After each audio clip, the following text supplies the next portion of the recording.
Hello students, आज की video में हम एक्सरसाइज 9.6 की एग्जाम्पल्स को डिटेल में डिस्कस करने वाले हैं। अब आपको पता ही है कि लास्ट वीडियो में हमने एक्सरसाइज 9.6 मतलब लीनियर डिफरेंशियल इक्वेशन का सारा बेसिक पार्ट किया था। अब उसमें बेसिकली हमने सबसे पहले ये सीखा कि लीनियर डिफरेंशियल इक्वेशन किसको बोलते हैं। आपको बताया इसकी डेफिनेशन आपको कहीं पर भी नहीं मिलेगी, मतलब किसी भी टीचर ने इसके बारे में बताया ही नहीं है और इवन एनसीईआरटी में भी आपके नहीं बताया गया कि लीनियर डिफरेंशियल इक्वेशन को मतलब लीनियर डिफरेंशियल इक्वेशन होती क्या है।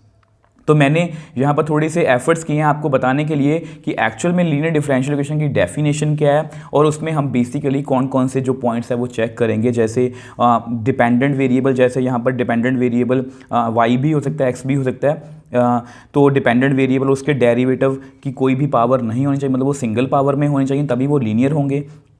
अब यहाँ पर डिपेंडेंट वेरिएबल उसके डेरिवेटिव की प्रोडक्ट नहीं होनी चाहिए और हमारे लीनियर डिफरेंशियल इक्वेशन में कोई भी फंक्शन मतलब इनवर्स ट्रिग्नोमेट्रिक लॉगरिथमिक या exponential function in terms of dependent variable नहीं हो सकता।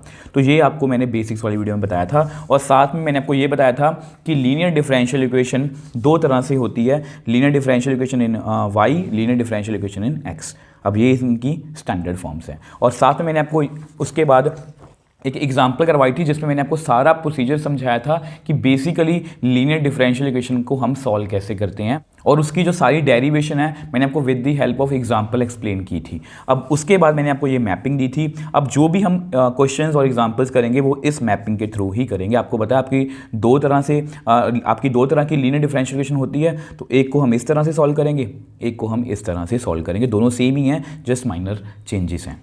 अब जिन्होंने ये वीडियो नहीं देखी तो मैं आपको यही सजेस्ट करूंगा कि प्लीज़ ये वीडियो पहले आप देख के आओ। इस वीडियो का लिंक आपको ऊपर आई बटन में मिल जाएगा और जिन्होंने ये वीडियो देखी है बहुत अच्छी बात है। एक अच्छे मन से, एक पॉजिटिव मन से आज की वीडियो को शुरू करते हैं। सो इस एक्सरसाइज की हमारी फर्स्ट एग्जाम्पल मतलब example number 19, find general solution of differential equation dy by dx minus y is equal to cos x। अब देखो स्टूडेंट्स, ऐसा नहीं है कि ये लीनियर डिफरेंशियल इक्वेशन वाली मतलब एक्सरसाइज हम कर रहे हैं तो डायरेक्टली मैं आपको बताऊंगा कि इसको वैसे ही करना है, क्योंकि मेरी आदत है मैं आपको ये नहीं क्रैमिंग नहीं करवाना चाहता कि आप बस क्रैमिंग कर लो। मैं आपको इस तरह से प्रेपरेशन करवा रहा हूँ कि आप हर एक क्वेश्चन को इस तरह से करोगे कि मान लो कि आप वो जो क्वेश्चन है वो एग्जाम्स में कर रहे हो। ऐसा ही हमने चैप्टर 7 में इंटीग्रेशन में किया था, वहाँ पर मैंने आपको मैपिंग दी थी और ऐसा लगभग हमने हर एक चैप्टर में किया कि आपको मैं हमेशा एक थॉट प्रोसेस दे पाऊँ। अब यहाँ पर भी मैं आपको एक थॉट प्रोसेस दूंगा। अब ये मान लो आपके सामने क्वेश्चन है, सबसे पहले हम इसकी डिफरेंशियल इक्वेशन लिख लेते हैं, dy by dx minus y is equal to cos x। अब आपको याद होगा मैंने आपको बताया था कि डिफरेंशियल इक्वेशन का कोई भी क्वेश्चन आएगा एग्जाम में, आप सबसे पहले क्या करोगे कि उसकी जो है वो चेक करोगे कि क्या हम इसको होमोजीनियस से सॉल्व कर सकते हैं। अब देखो यहाँ पर ट्रिग्नोमेट्रिक फंक्शन है cos, अब ये क्लियरली होमोजीनियस नहीं है। आपको पता है ट्रिग्नोमेट्रिक फंक्शन तभी आ सकता है अगर यहाँ पर x बाई वाई या y बाई एक्स होता, तो क्लियरली ये होमोजीनियस नहीं है, तो आपकी जो एक ऑप्शन है वो चली गई है। अब उसके बाद आप वेरिएबल सेपरेशन भी चेक कर सकते हो, लीनियर डिफरेंशियल इक्वेशन भी चेक कर सकते हो और मैं आपको यही सजेस्ट करूंगा कि लीनियर डिफरेंशियल इक्वेशन भी एक स्टैंडर्ड फॉर्म है, उसको चेक करना इजी है। अब आपको पता है कि अगर हम देखो होमोजीनियस नहीं है, तो अगर इसको हम लीनियर डिफरेंशियल इक्वेशन से देखें तो यहाँ पर y सिंगल पावर में, उसका डेरिवेटिव भी सिंगल पावर में है, मतलब यहाँ पर y डिपेंडेंट वेरिएबल हो सकता है और कोई भी ये आपस में मल्टीप्लाई में भी नहीं है। और दूसरी बात कि यहाँ पर कोई भी ऐसा फंक्शन नहीं है इनवर्स ट्रिग्नोमेट्रिक लॉगरिथमिक या एक्सपोनेंशियल जो in terms of dependent variable हो, मतलब इन टर्म्स ऑफ y हो। इसको देख के नहीं हमें कंफ्यूज होना, ये cos x है, अगर ये cos y होता तो इसको मैं वैसे नहीं कर सकता था। ठीक है, तो इन छोटी छोटी बातों का अगर ध्यान रखोगे तो आपको किसी क्वेश्चन में आपको यहाँ पर टाइम लगेगा बट एग्जाम्स में आपको टाइम नहीं लगेगा। तो आपको पता है कि ये लीनियर डिफरेंशियल इक्वेशन की फर्स्ट फॉर्म है, तो सबसे पहले हम क्या करेंगे, कंपेयर विद, आपको पता है इसकी पहली टाइप कौन सी है, dy by dx plus p y is equal to q. ठीक है, तो सबसे पहला हमारा मैपिंग का स्टेप हो गया कि हमें गिवन डिफरेंशियल इक्वेशन को स्टैंडर्ड फॉर्म में लिखना है, वो स्टैंडर्ड फॉर्म में ही है, तो इसको हमें कंपेयर करना है। Right the values of p and q. ठीक है, तो पी एंड क्यू की वैल्यूज को हम लिख लेते हैं, we got p is equal to, अब y के साथ क्या है p, y के साथ यहाँ पर क्या है -1 एंड क्यू, क्यू कितना है cos x। अब आपको पता है, मैंने आपको बताया था कि where p and q are constants और फंक्शन ऑफ x ओनली। आपको पता है कि ये यहाँ पर ये कांस्टेंट है, ये फंक्शन ऑफ x ओनली है, मतलब हमने बिल्कुल सही लिखा है। अब इसके बाद हमारी मैपिंग क्या कहती है, इसके बाद हमारी मैपिंग कहती है कि इंटीग्रेटिंग फैक्टर मतलब IF, मतलब e की पावर p dx इंटीग्रेशन, तो वो कर लेते हैं। तो नाउ इंटीग्रेटिंग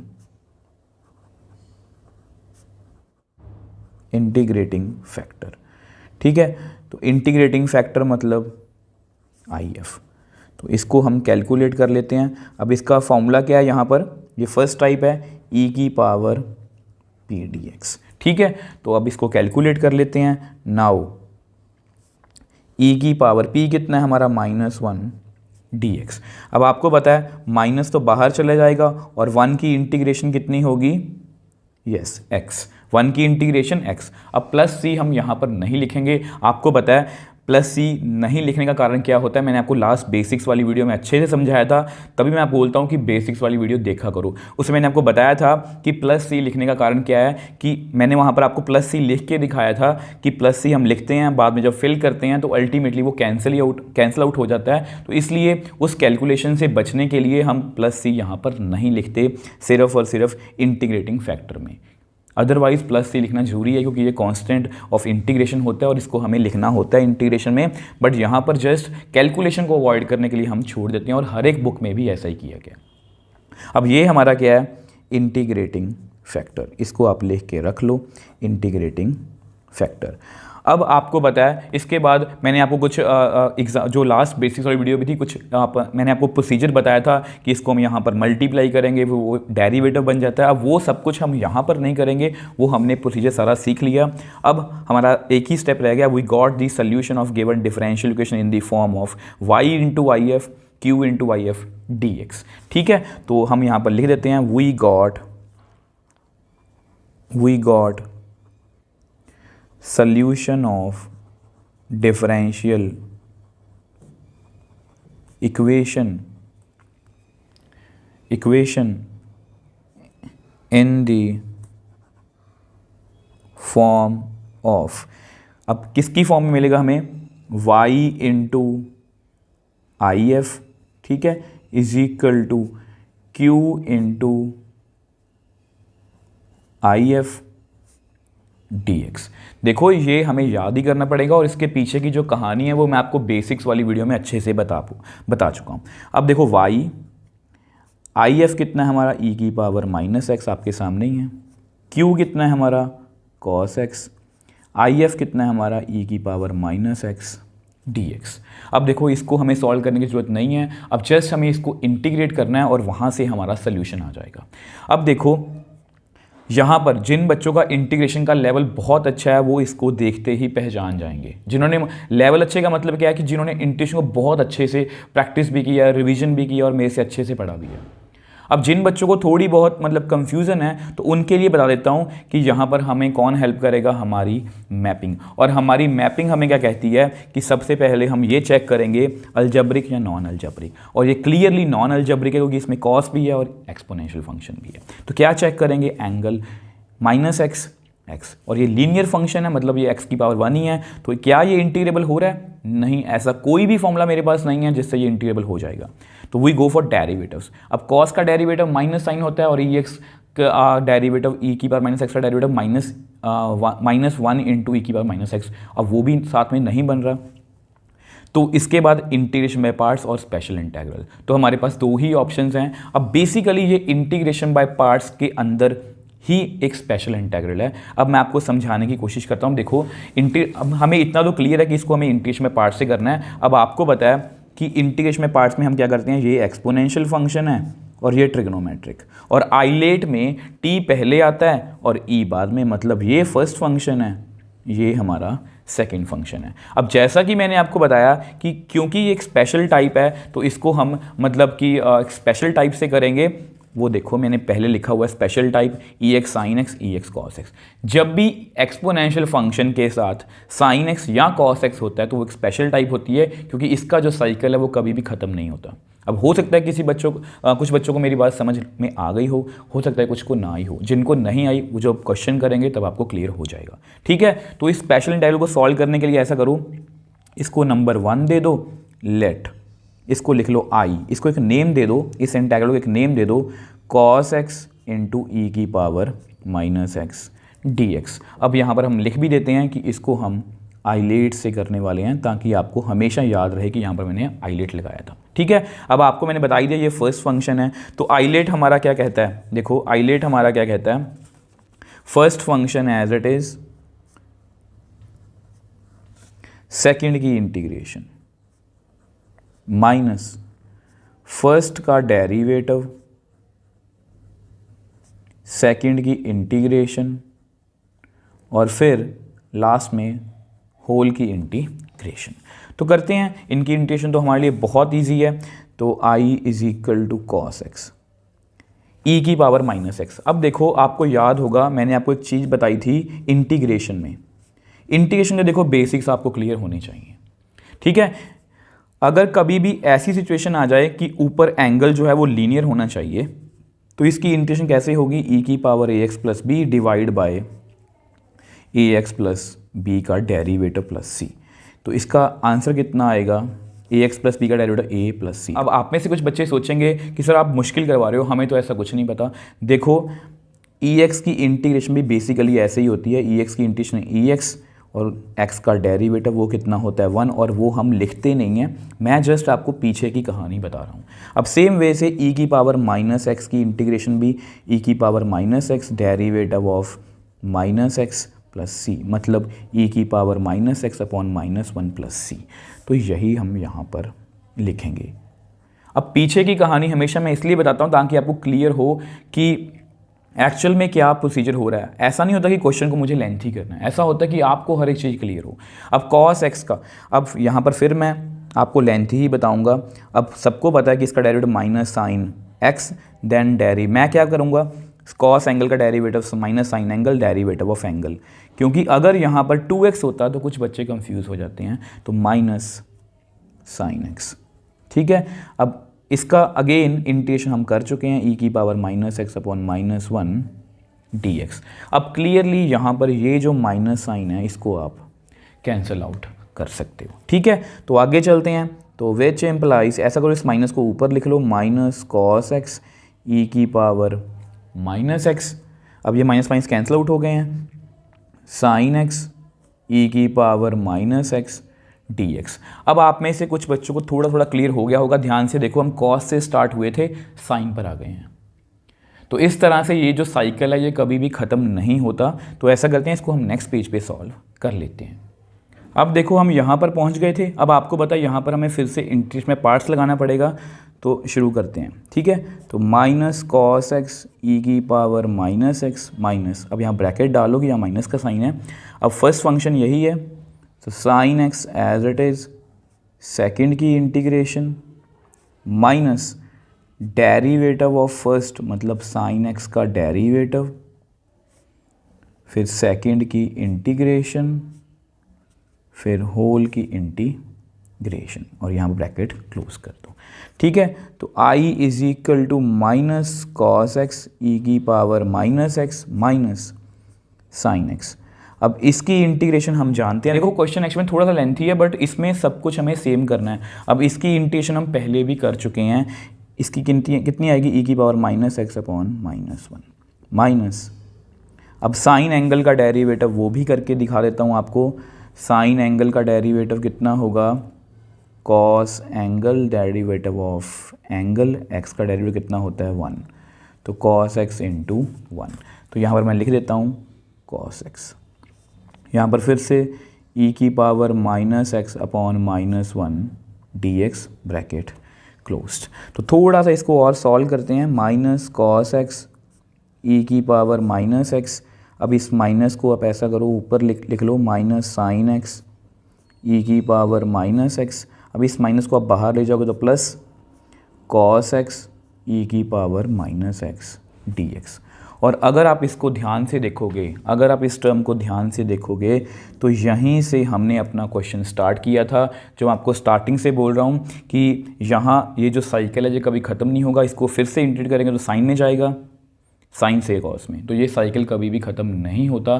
तो इसीलिए हम यहाँ पर इसको आई से करते हैं। तो आई इज इक्वल टू आपको पता है cos x e की power minus x D x. अब आपको पता है हमने यहीं से अपना क्वेश्चन जो है वो स्टार्ट किया था। तो ऐसा करते हैं, इसकी वैल्यूज़ को यहाँ पर लिख लेते हैं, माइनस cos x e की पावर माइनस एक्स। चलो एक बार थोड़ा सॉल्व कर लेते हैं, माइनस साइन x e की पावर माइनस एक्स प्लस आई। अब इसको मैंने आई लिख लिया, ठीक है। अब हमारा इंटीग्रेशन का जो साइन जो वो रिमूव हो चुका है, अब जस्ट हमें सॉल्व भी करना है। तो ऐसा करो, इस माइनस को आप अंदर ले जाओ, माइनस cos x e की power minus x minus minus plus sine x e की पावर माइनस एक्स, यहाँ कितना आएगा माइनस आई, ठीक है। तो विच इम्प्लाइज, इस आई को आप उधर ले जाओ, i plus i is equal to minus cos x e की power minus x plus sine x e की पावर माइनस एक्स। तो ये कितना बन गया, i plus i, 2i is equal to, यहाँ से e की पावर माइनस एक्स को कॉमन ले लो, तो अंदर कितना आएगा, पहले साइन एक्स लिख लो फिर माइनस कॉस एक्स, ठीक है। तो which implies i is equal to e की power minus x sine x minus cos x divide by 2। अब हमारी इंटीग्रेशन ख़त्म हो गई है तो लिख दो प्लस सी। अब हमने i की वैल्यू निकाल लिया और i की वैल्यू ही हमें बेसिकली कैलकुलेट करनी थी। अब इसको हम मतलब कि 1 में फिल कर लेंगे और अल्टीमेटली हमारे पास जो हमारा वो आंसर आ जाएगा। अब उसको हम नेक्स्ट पेज पे सॉल्व कर लेते हैं। अब देखो आपको पता है कि ये i मतलब कि i की वैल्यू थी हमारी, अब इसको हमें 1 में फिल करना और ये आपकी 1 नंबर इक्वेशन थी।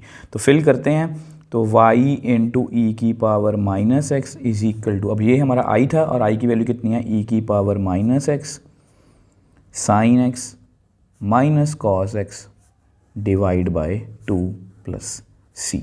अब ये जो हमारा आंसर है बिल्कुल एक्यूरेट है, इसमें कोई भी दिक्कत या गड़बड़ नहीं है। बट अगर आपको इसको एनसीईआरटी के आंसर से ही मैच करना है तो माइनर एडजस्टमेंट्स कर लेते हैं। इसको आप इधर ले जाओ, e की power minus x divide by e की power minus x sine x minus cos x divide by 2 plus c upon e की पावर माइनस एक्स। इसको मैं इधर भी नीचे ले आया, यहाँ प्लस है तो इसको ये इसके नीचे भी आएगा। अब क्लियरली ये आपस में कट हो जाएंगे।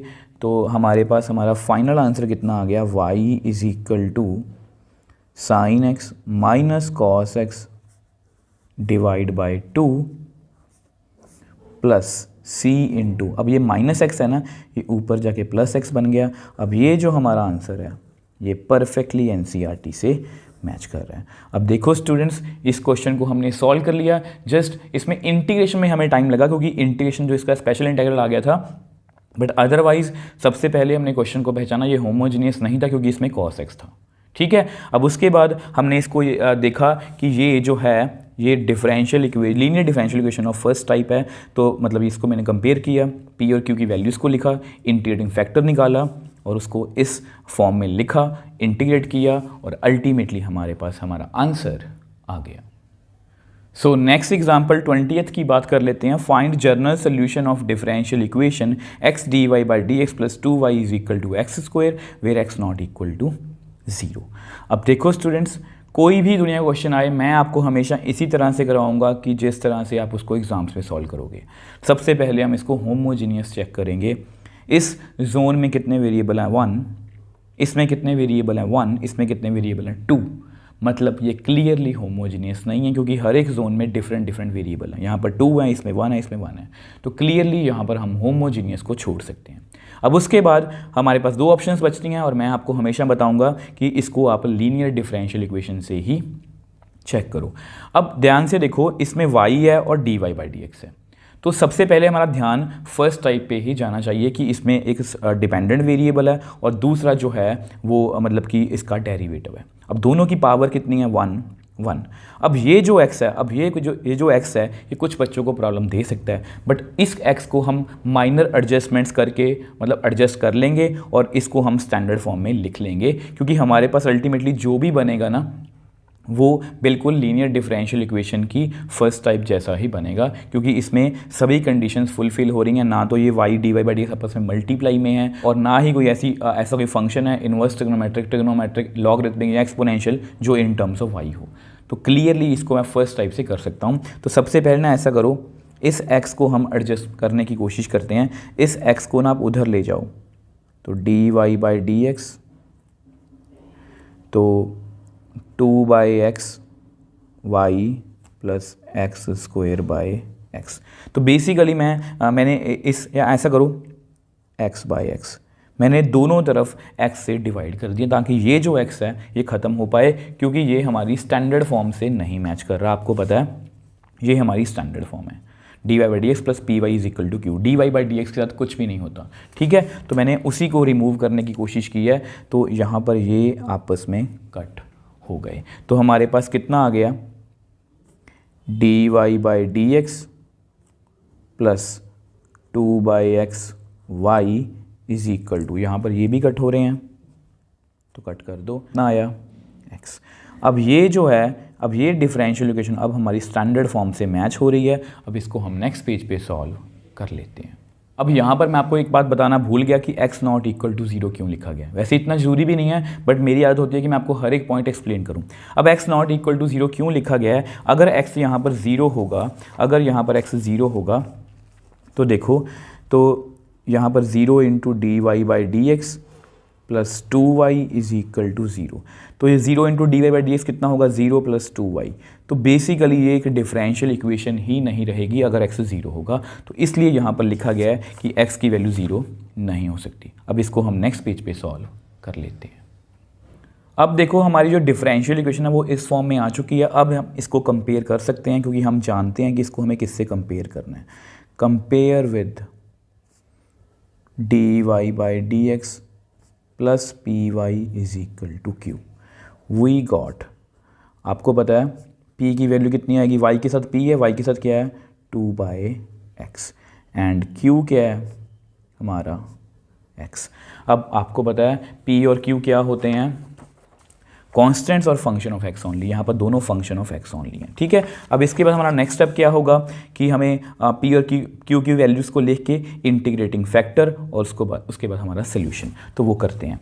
तो अब हम क्या करेंगे, इंटीग्रेटिंग फैक्टर, इंटीग्रेटिंग फैक्टर, तो i into f is equal to, अब इसका फॉर्मूला क्या है, e की पावर पी डी एक्स, उसकी इंटीग्रेशन। तो कैलकुलेट कर लेते हैं, क्योंकि आपको पता है कि लीनियर डिफरेंशियल इक्वेशन के सभी स्टेप्स हैं और इनको हमें याद ही रखना पड़ेगा। अब इसको कैलकुलेट कर लेते हैं। नाउ e की पावर पी डी एक्स, अब आपको पता है p की वैल्यू कितनी है 2/x dx, ठीक है। अब 2 को आप एक बार बाहर निकाल लो, ठीक है। तो मेरे पास कितना आएगा 1/x dx। तो विच इम्प्लाइज, अब 1/x की इंटीग्रेशन आपको पता ही है कितनी होगी, log x। अब वैसे तो 1/x की इंटीग्रेशन होती है log mod x, और साथ में हम प्लस c भी लिखते हैं। अब मैंने आपको बेसिक्स वाली वीडियो में अच्छे से समझाया था कि हम मॉडुलस क्यों नहीं डालते, क्योंकि ये जो मॉडुलस का जो प्लस माइनस होता है वो कांस्टेंट के साथ ही एडजस्ट हो जाता है, और वो जो कांस्टेंट है वो अल्टीमेटली आगे जाके कट ही हो जाता है, इसलिए हम दोनों को नहीं लिखते।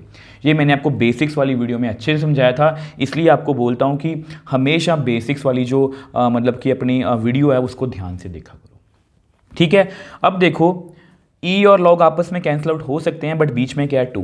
आप ये बात याद रखोगे कि जो भी बीच में है उसको आपको पहले रिमूव करना है। अब यहाँ पर ऐसा करेंगे, पहले हम log की प्रॉपर्टी का यूज़ करेंगे। मैं यहाँ पर लिख देता हूँ log x की power m is equal to m log x, ठीक है। अब अगर पावर हम ऊपर लिख सकते हैं तो इसकी 2 को ऊपर ले जाओ, e log x स्क्वायर। अब जैसे ही e और log इकट्ठे हो गए तो यहाँ पर कितना आएगा x स्क्वायर, विच इम्प्लाइज हमारा जो इंटीग्रेटिंग फैक्टर है वो कितना आ गया x स्क्वायर, ठीक है। बस आपने मेन इसमें यही बात याद रखनी है कि मॉड x हम नहीं लिखेंगे, log के साथ जब भी मॉड आएगा वो हम नहीं लिखेंगे, और प्लस c भी हम कभी भी नहीं लिखते। उन दोनों का रीज़न मैं आपको बेसिक्स वाली वीडियो में बता चुका हूँ। अब हमने इंटीग्रेटिंग फैक्टर निकाल लिया। अब आपको पता कि आपका नेक्स्ट स्टेप क्या होगा, we got the solution of given differential equation in the form of this, ठीक है, तो वो लिख लेते हैं। तो वी गॉट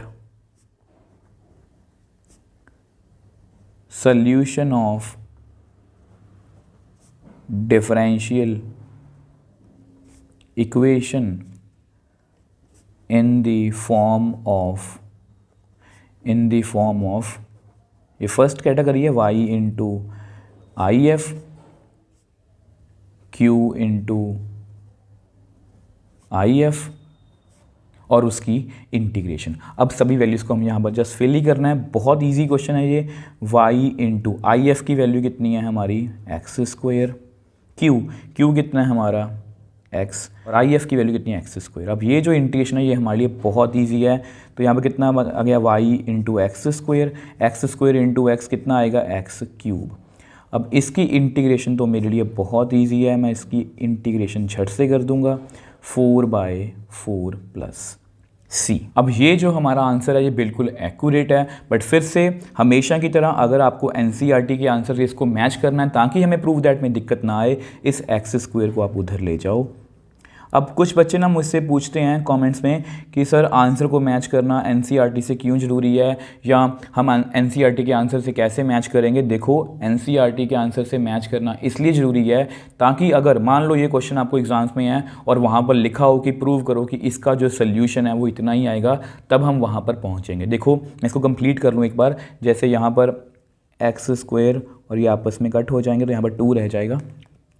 तो मेरे पास कितना आ गया y is equal to x square by 4 plus c into, अब इसको आप ऐसे लिख सकते हो x की पावर -2 अगर इसको ऊपर लेके जाओगे। अब ये जो हमारा आंसर है ये परफेक्टली एनसीईआरटी से मैच कर रहा है। अब मैच क्यों कर रहा है या क्यों करना है हमें, मान लो एग्जाम्स में ये क्वेश्चन है और बोला गया कि प्रूव करो कि इसका सोल्यूशन इतना ही है, आप यहाँ पर पहुँच गए। अब आपको दिख रहा है कि सोल्यूशन हमें इतना प्रूव करना है, तो आप देख के ऐसा सोल्यूशन बना सकते हो।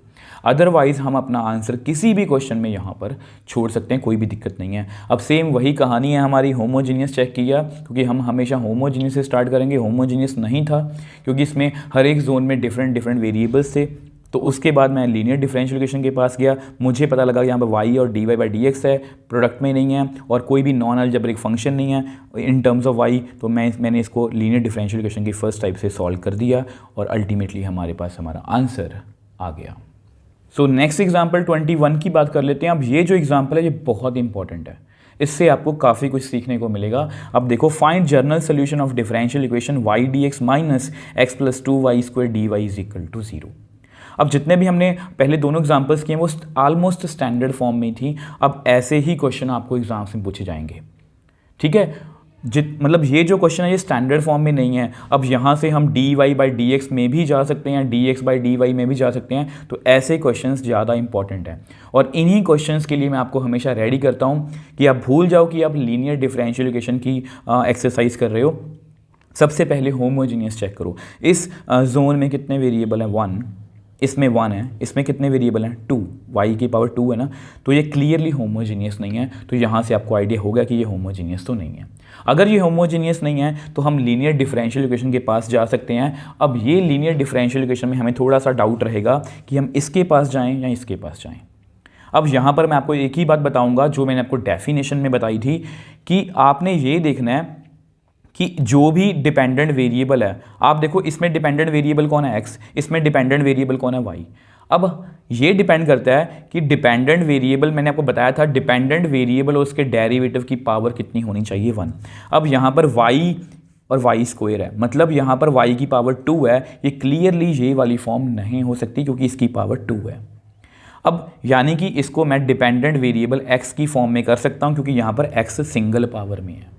तो यानी कि देखो मैं आपको कहना क्या चाह रहा हूँ, अब ये ऐसी फॉर्म है, अब देखो ये ऐसी फॉर्म है y dx, अगर आप इसको उधर लेके जाओगे x प्लस 2y² dy। अब कुछ बच्चे इसको ऐसे भी लिख सकते हैं, dy/dx। अब dy/dx बन गया ना। अब dy को इधर ले आओगे तो dx/dy बन जाएगा। मतलब ये कम्प्लीटली हमारे ऊपर डिपेंड करता है कि हमें इसको क्या बनाना है। बट वहाँ पर इतना टाइम नहीं होगा कि हम पहले करके देख लेंगे, बाद में क्वेश्चन गलत हो जाएगा, बाद में कहेंगे नहीं इसको हम dx/dy से कर लेते हैं। यहाँ पर मैंने आपको पहले ही बता दिया, क्योंकि यहाँ पर y की पावर 2 है तो ये क्लियरली लीनियर डिफरेंशियल इक्वेशन इन y नहीं हो सकती। ये हम कोशिश करेंगे कि इसको हम लीनियर डिफरेंशियल इक्वेशन इन x में करने की कोशिश करेंगे। तो सबसे पहले हम ऐसा करते हैं, नाउ आपको पता है y dx is equal to x plus 2y square. यही बातें होती हैं जो हमें वीडियो में सीखनी होती हैं, नहीं तो आपको सोल्यूशन तो कहीं से भी मिल जाएगा और ये बातें आपको कोई भी नहीं बताएगा। तो मुझे पता है कि इसको मुझे dx/dy की फॉर्म में लिखना है, तो मैं क्या करने वाला हूँ y dx/dy is equal to x plus 2y square. अब मुझे पता है, देखो सबसे पहले हमारा स्टेप क्या होता है कि हमें इसको स्टैंडर्ड फॉर्म में लिखना है, ऑलमोस्ट स्टैंडर्ड फॉर्म के जैसा लिखना है। अब ऐसा करो, y को अपना उधर ले जाओ, क्योंकि dx/dy जो होता है वो अकेला होगा, तो x plus 2y square by y। अब इसको ना ऐसे करो, सेपरेट लिख लो, x by y plus 2y square by y। ठीक है, अब ये टर्म आपस में कैंसिल आउट हो रही है तो कर दो, इससे हमारी कैलकुलेशन कम ही होगी। तो विच एम्प्लाइज dx/dy माइनस इसको अब इधर। अब कुछ बच्चों को ये कन्फ्यूज़न होती है कि इसको इधर लेके आना है कि इसको इधर लेके आना है। आपको पता है कि ये वाली फॉर्म में x यहाँ पर होता है, ठीक है, तो इसको ही मैं इधर लेके आऊँगा। इसको ऐसे लिख लो 1/y x। अब इसको मैं इधर ले आया, -x/y is equal to 2y। अब ये जो क्वेश्चन है, अब ये आपका बिल्कुल एक नॉर्मल क्वेश्चन है। ये जो हमने सब कुछ किया इसको स्टैंडर्ड फॉर्म में लिखने के लिए किया, और ये हमें किसने बताया, हमारी बेसिक्स वाली वीडियो ने बताया कि इसमें हम इसको किस तरह से सॉल्व करेंगे। तो हमने इसको सॉल्व कर लिया। अब हम क्या करेंगे, compare it with dx/dy plus p1x is equal to q1। We got, तो हमें क्या मिला, P1 की वैल्यू कितनी आई, जो x के साथ क्या है P1, x के साथ क्या है -1/y। प्लीज़ माइनस भी लिखना है आपने, ठीक है। एंड Q1 हमारा कितना है 2y। तो हमने P1 और Q1 दोनों की वैल्यूज़ को लिख लिया। आपको पता है P1 और Q1 क्या होते हैं, कॉन्स्टेंट्स और फंक्शन ऑफ y ओनली, तो ये y के फंक्शन ही हैं, तो हमने बिल्कुल सही लिखा है। अब इसके बाद हमारा स्टेप क्या होता है, इंटीग्रेटिंग फैक्टर, और इंटीग्रेटिंग फैक्टर इसमें क्या होता है P1 dy। आपको पता ही है कि ये y में फंक्शन है तो P1 dy ही आएगा, ठीक है, तो वो कर लेते हैं। नाउ इंटीग्रेटिंग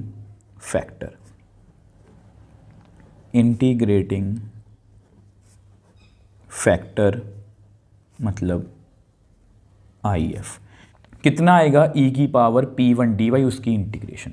तो इसको हम सॉल्व कर लेते हैं, ठीक है।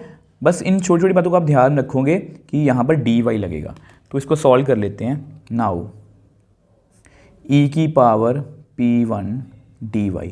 अब आपको पता है P1 कितना है हमारा, -1/y dy, इसको इंटीग्रेट करना है। अब इस माइनस को तो आप बाहर ही निकाल लो, ठीक है, 1/y dy। अब अगेन इसकी इंटीग्रेशन कितनी होगी, माइनस तो पहले ही है, लॉग मॉड नहीं लिखेंगे, लॉग y। अगेन यहाँ पर मॉडलेस नहीं लिखेंगे, उसकी एक्सप्लेनेशन मैं आपको बेसिक्स वाली वीडियो में दे चुका हूँ। +c भी नहीं लिखेंगे, उसकी एक्सप्लेनेशन में आपको मैं बेसिक वाली वीडियो में दे चुका हूँ। अब देखो, मैंने आपको हमेशा बताया कि e और लॉग कैंसिल आउट हो सकते हैं, बट बीच में कुछ नहीं होना चाहिए। बीच में क्या है, माइनस। अब अगेन मैं लॉग की प्रॉपर्टी यूज़ करूँगा, चाहे ये माइनस है बट इसको हमें एडजस्ट करना पड़ेगा। x की पावर m को मैं लिख सकता हूँ m log x, तो जो भी उसके आगे होता है उसको मैं ऊपर लेके जा सकता हूँ। तो विच एम्प्लाइज e की पावर log y की पावर -1। अब माइनस को मैं ऊपर ले गया। अब e और log आपस में कैंसिल आउट, तो कितना आएगा, y की पावर -1 मतलब 1/y। तो यानी कि हमारा इंटीग्रेटिंग फैक्टर कितना आ गया, 1/y। अब जैसे ही हमने इंटीग्रेटिंग फैक्टर निकाल लिया, उसके बाद हमारा स्टेप क्या होता है, आपको पता है, we got the solution of given differential equation in the form of x × IF Q1 × IF dy। तो वो लिख लेते हैं, ठीक है। We got solution of differential equation in the form of x × IF is equal to Q1 into IF bracket closed dy। ठीक है, अब इसको हम नेक्स्ट पेज पे सॉल्व कर लेते हैं। अब देखो लास्ट पेज पे हम यहाँ पर थे तो वैल्यूज़ को फेल ही करना है। x इंटू IF की वैल्यू थी हमारी 1/y, Q1 की वैल्यू थी हमारी 2y, IF की वैल्यू हमारी 1/y dy। ठीक है, अब हमें जस्ट इंटीग्रेट करना और इसकी इंटीग्रेशन हमारे लिए बहुत ईजी है क्योंकि यहाँ पर y और y आपस में कैंसिल आउट हो जाएंगे। तो मेरे पास कितना बचेगा x बाई वाई, यहाँ पर सिर्फ 2 रह गया dy। अब इस 2 को बाहर निकाल लो तो मुझे इंटीग्रेशन करनी है dy की। अब आपको पता है कि 1 की integration with respect to y कितनी होगी, y प्लस c। अब ये जो हमारा आंसर है ये बिल्कुल एक्यूरेट है, बट अगर आपको इसको NCERT के आंसर से मैच करना है, एग्जैक्टली मैच करना है, तो y को आप उधर ले जाओ, y² प्लस cy। अब ये जो हमारा आंसर है ये परफेक्टली NCERT से मैच कर रहा है।